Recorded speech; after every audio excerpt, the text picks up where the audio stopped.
قیادت کے بدترین بحران کے باعث اس وقت وطن عزیز کے عوام سخت مشکلات کا شکار ہیں۔ معاشرے میں مایوسی، رنج، غصہ اور اشتعال میں سنگین اضافہ ہو رہا ہے۔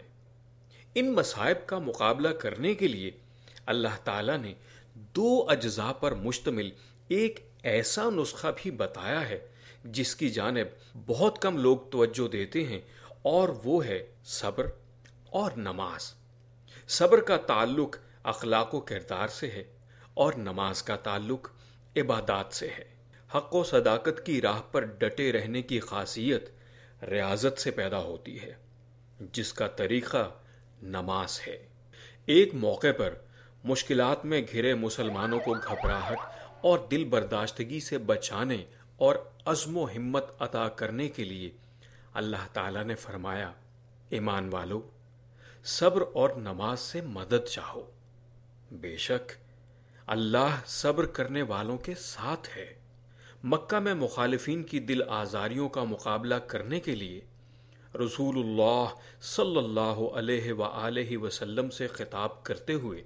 اللہ تعالیٰ نے فرمایا، تو جو یہ کہتے ہیں اس پر صبر کرو اور اپنے پروردگار کی حمد کے ساتھ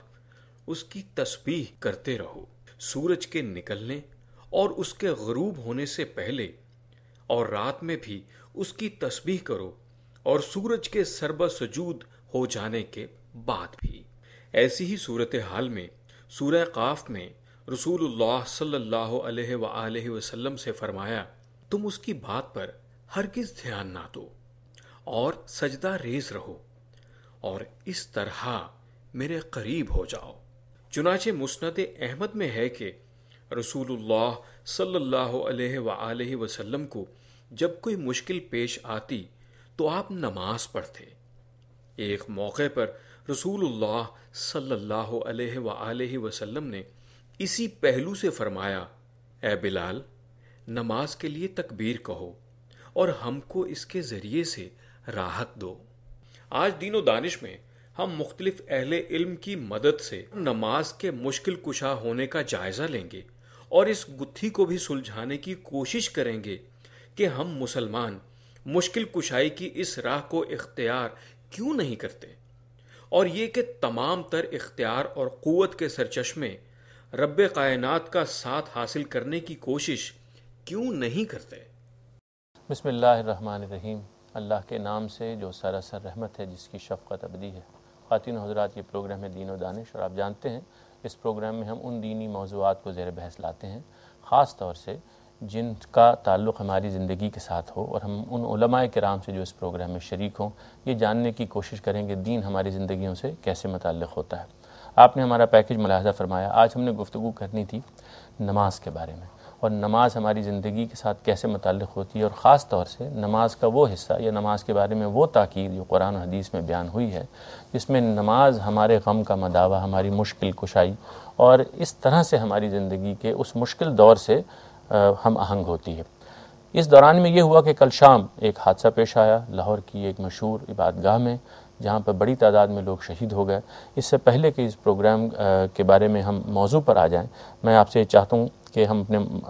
مہمانوں کا تعارف کرائیں، اور اس کے ساتھ ہی چند الفاظ اس حادثے پر۔ ڈاکٹر خالد ظہیر صاحب میرے دائیں طرف تشریف فرما ہیں۔ آپ یونیورسٹی آف سینٹرل پنجاب میں ڈین ہیں سوشل سائنسز کے۔ ڈاکٹر صاحب آپ کو خوش آمدید کہتا ہوں۔ اور میرے بائیں جانب تشریف فرما ہیں حافظ ابتسام الہی ظہیر صاحب۔ آپ مرکز قرآن و سنت کے سربراہ ہیں جو لاہور میں واقع ہے۔ اور اس کے ساتھ ہمارے پاس ویڈیو پہ کراچی میں ہمارے ساتھ ہوں گے مولانا محمد سلفی صاحب۔ آپ جامعہ ستاریہ اسلامیہ کے سربراہ ہیں۔ مولانا صاحب آپ کو بھی خوش آمدید کہتا ہوں۔ گفتگو کا آغاز کرتے ہیں ڈاکٹر خالد ظہیر صاحب۔ آپ یہ بتائیے کہ یہ جیسے ہی ہم اس موضوع کو آپس میں ڈسکس کر رہے تھے تو یہ حادثہ پیش آیا، چند الفاظ اور آپ کے تاثرات اس حادثے پر۔ اس میں کوئی شک ہی نہیں ہے جی کہ انتہائی افسوسناک بات ہے کہ مسلمانوں ہی کے ہاتھوں بظاہر ایسا لگتا ہے کہ مسلمانوں کی عبادت گاہ میں ایک ایسا حادثہ پیش آیا جس میں کہ بہت بڑی تعداد میں لوگوں کی جانیں تلف ہوئی ہیں، اور یہ معلوم ہوتا ہے کہ کچھ لوگ ہیں کہ جو اس طرح کی حرکتیں کرنے سے باز ہی نہیں آ رہے ہیں۔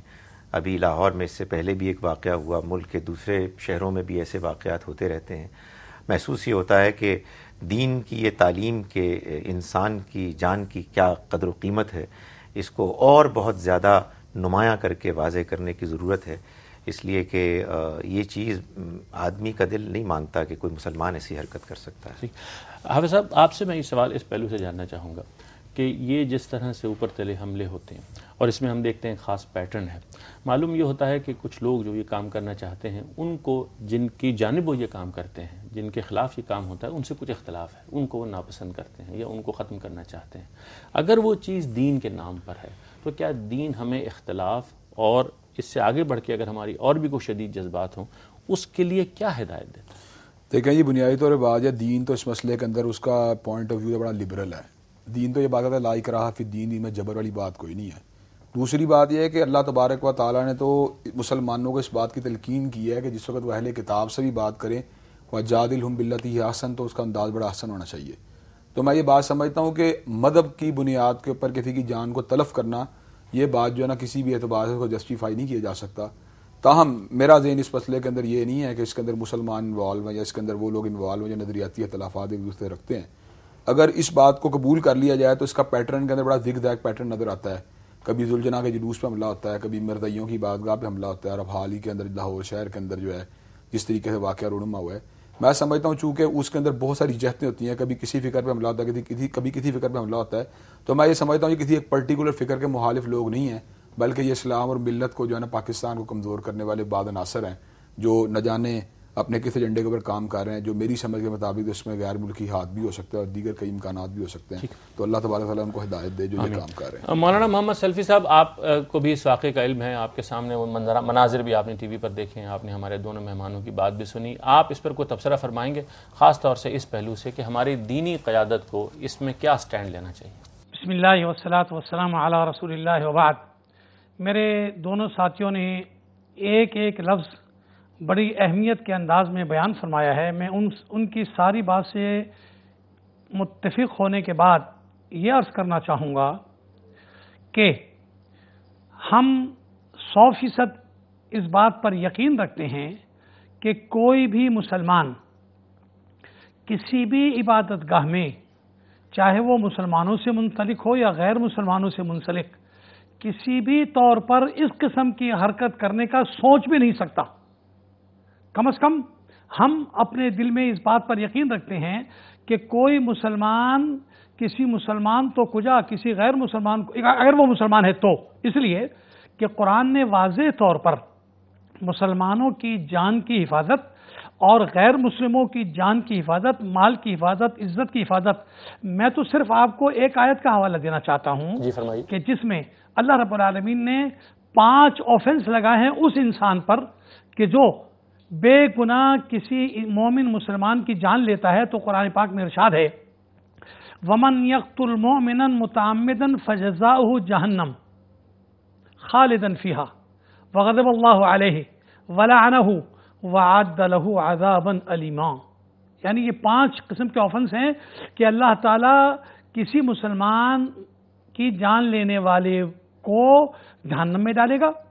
ہمیشہ اس میں رہے گا، اللہ کا غضب اس پر اترے گا اور اللہ کی لعنت کا مستحق ہوگا اور عذاب علیم میں مبتلا رہے گا۔ تو بات یہ ہے کہ اگر کوئی مسلمان ہے اور قرآن کو مانتا ہے، اللہ رسول کو مانتا ہے، تو وہ اتنی سخت تاکید کے تناظر میں کبھی بھی ایسی حرکت نہیں کرے گا کہ جس میں کسی بے گناہ مسلمان کی جان جاتی ہو۔ لہٰذا ہم بڑے وثوق سے یہ کہہ سکتے ہیں کہ کسی مسلمان کی یہ حرکت نہیں ہو سکتی۔ اب رہ گئی یہ بات کہ آج کل جو صورتحال ہمارے سامنے ہے اور خاص طور ہمارے ملک میں ہے امن و امان کے ناطے سے، تو اس میں بلا شبہ علماء کرام کے علاوہ بھی ہماری حکومتوں کی ذمہ داری بنتی ہے کہ وہ اپنی آنکھیں کھولی رکھیں اور